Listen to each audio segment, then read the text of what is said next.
नमस्कार दोस्तों, आइए जानते हैं झारखंड की ताजा और बड़ी खबरें। लेकिन अभी तक आपने इस वीडियो को लाइक और चैनल को सब्सक्राइब नहीं किया है तो फटाफट से कर लीजिए ताकि झारखंड की खबरें सबसे पहले आपको मिल सके। आज की पहली खबर, झारखंड में 29 मार्च तक मौसम रहेगा साफ। 5 दिनों में 10 डिग्री तक बढ़ेगा तापमान, 35 डिग्री तक जाएगा रांची का पारा। जी आपको बता दें कि झारखंड में पिछले 4 दिनों में चल रहे मौसम का मिजाज अब फिर बदलेगा। मौसम केंद्र रांची के पूर्वानुमान के अनुसार प्रदेश का मौसम 29 मार्च तक साफ और शुष्क रहेगा। बारिश नहीं होगी। इस दौरान न्यूनतम और अधिकतम तापमान में बढ़ोतरी होगी। अगले 5 दिनों में अधिकतम तापमान 9 से 10 डिग्री सेल्सियस तक बढ़ सकता है। न्यूनतम तापमान भी 5 डिग्री तक बढ़ सकता है। मौसम केंद्र के पूर्वानुमान के मुताबिक राजधानी का तापमान अगले 4 से 5 दिनों में 35 डिग्री सेल्सियस तक पहुंच सकता है। रविवार को राजधानी का अधिकतम तापमान 26 डिग्री सेल्सियस के आसपास रहा। करीब करीब सभी जिलों का तापमान 35 डिग्री से नीचे रहा। रविवार को भी राजधानी सहित कई जिलों के मौसम का मिजाज बदला रहा। रुक रुक कर दिन भर बारिश होती रही। राजधानी में करीब 1 मिलीमीटर बारिश हुई। बारिश और बादल के कारण तापमान गिरा रहा। न्यूनतम तापमान 14.6 डिग्री सेल्सियस के आसपास रहा। गुमला और हजारीबाग के साथ साथ संथाल परगना की कोई जिलों में बारिश नहीं हुई। पिछले 24 घंटे में राज्य के मौसम की बात करें तो कुछ स्थानों पर हल्के से मध्यम दर्जे की बारिश हुई है, जबकि कहीं पर गर्जन, आंधी एवं ओलावृष्टि भी हुई है। सबसे अधिक तापमान 34.7 डिग्री पलामू में दर्ज किया गया। सबसे कम न्यूनतम तापमान 13.9 डिग्री गुमला में दर्ज किया गया।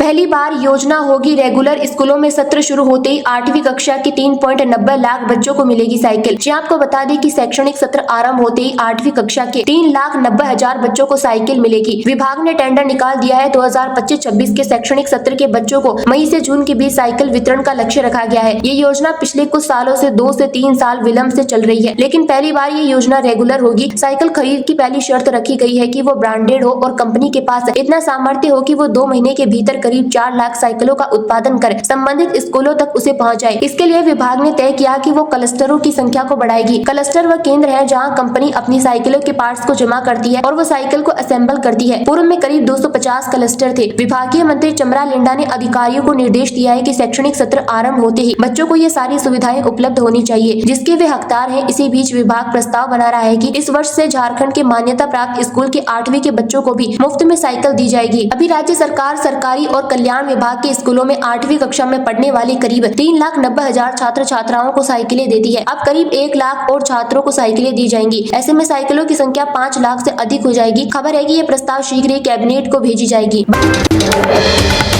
42,000 सहिया बहनों के लिए हेमंत सरकार ने कर दिया बड़ा ऐलान, जल्द मिलेगा ये गिफ्ट। आपको बता दें कि प्रदेश की 42,000 सहिया बहनों को अत्याधुनिक टैब दिया जाएगा। इसके जरिए सहिया बहनें अपने कार्य क्षेत्र की गतिविधियों व कार्य प्रणाली की मॉनिटरिंग बेहतर तरीके से कर सकेंगी। आने वाले दिनों में हर जिले में सहिया बहनों के लिए सम्मान समारोह का आयोजन किया जाएगा। ये बातें स्वास्थ्य मंत्री डॉक्टर इरफान अंसारी ने रविवार को सहिया साथी सम्मान समारोह में कही। उन्होंने 42 सहिया व सीएसओ को सम्मानित भी किया। मंत्री ने कहा कि जामताड़ा की जनता ने उन्हें तीसरी बार विधायक बनाया है। इसका परिणाम है कि यहाँ की जनता को मेडिकल कॉलेज की सौगात मिली है। आने वाले दिनों में सदर अस्पताल को 3 करोड़ की लागत से अपग्रेड किया जाएगा। यह अस्पताल 100 से बढ़कर 300 बेड का हो जाएगा। उन्होंने सहिया बहनों को भरोसा दिलाया है कि आने वाले दिनों में उनके मानदेय में वृद्धि पर विचार किया जाएगा। स्वास्थ्य मंत्री ने जिला स्तरीय सहिया पर सीएचओ सम्मेलन सह सम्मान समारोह कार्यक्रम में सहिया बहनों का हौसला बढ़ाते हुए कहा कि ग्रामीण क्षेत्रों में स्वास्थ्य सेवाओं को सुदृढ़ करने में उनकी भूमिका अत्यंत महत्वपूर्ण है।